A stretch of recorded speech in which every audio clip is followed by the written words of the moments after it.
Lex5 News at 5। Venezuela की विपक्षी नेता मारिया मचाडो को शांति का नोबेल पुरस्कार मिला है। उन्होंने वेनेजुएला में लोकतांत्रिक अधिकारों को बढ़ावा देने और तानाशाही से लोकतंत्र की ओर शांतिपूर्ण बदलाव लाने के लिए लगातार संघर्ष किया है। नोबेल समिति ने कहा कि आज जब दुनिया के कई हिस्सों में तानाशाही बढ़ रही है और लोकतंत्र कमज़ोर हो रहा है, ऐसे समय में मारिया मचाडो जैसे लोगों की हिम्मत उम्मीद जगाती है। लोकतंत्र ही स्थायी शांति की शर्त है। जब सत्ता हिंसा और डर के जरिए जनता को दबाने लगती है तो ऐसे साहसी लोगों को सम्मान देना जरूरी हो जाता है। मचाडो ने सुमाते नामक संगठन की स्थापना की जो लोकतंत्र की बेहतरी के लिए काम करता है। वे देश में मुफ्त और निष्पक्ष चुनावों की मांग करती रही हैं। अमेरिकी राष्ट्रपति ट्रंप बीते कई महीने से नोबेल की दावेदारी कर रहे थे, लेकिन नोबेल कमेटी ने उन्हें इस पुरस्कार के लिए नहीं चुना। भारत फिर से अफगानिस्तान में अपना दूतावास शुरू करेगा। विदेश मंत्री एस जयशंकर ने तालिबान सरकार के विदेश मंत्री अमीर खान मुत्तकी के साथ द्विपक्षीय बैठक में इसका ऐलान किया। उन्होंने कहा कि भारत काबुल में अपने तकनीकी मिशन को दूतावास में बदलेगा। 2021 में तालिबान के सत्ता में आने के बाद भारत ने दूतावास बंद कर दिया था, लेकिन एक साल बाद व्यापार, चिकित्सा सहायता और मानवीय सहायता की सुविधा के लिए एक छोटा मिशन खोला था। हिमाचल में पंचायत चुनाव को लेकर मुख्यमंत्री सुखविंदर सुक्खू ने कहा कि राज्य में पंचायत चुनाव रद्द नहीं, पोस्टपोन किए गए हैं। राज्य सरकार पंचायत चुनाव कराएगी, मगर पहले आपदा से निपटा जाएगा। उन्होंने कहा कि पंचायत चुनाव के कारण आपदा से राहत और बचाव कार्य प्रभावित हो रहे हैं।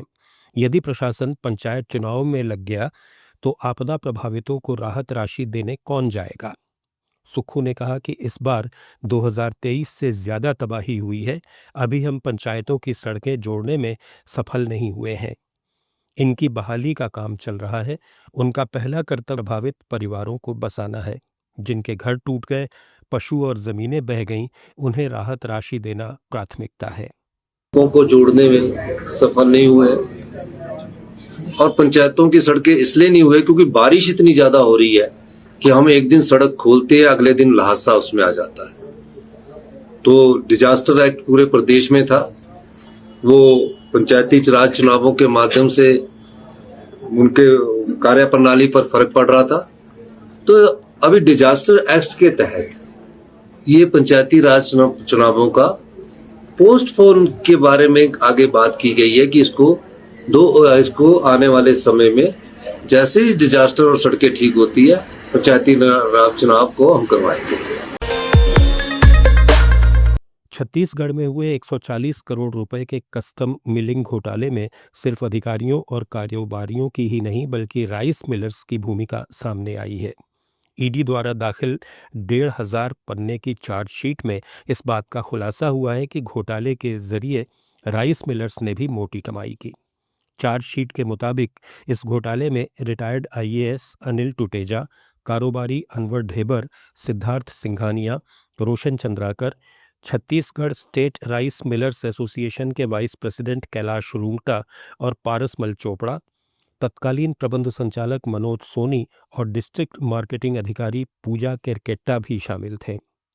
ईडी की जांच में सामने आया है कि इन सभी ने तत्कालीन सरकार में कस्टम मिलिंग दरें जानबूझकर बढ़वाईं ताकि मिलर्स से धान उठाव की मात्रा के आधार पर प्रति क्विंटल 20 रुपए की अवैध वसूली की जा सके।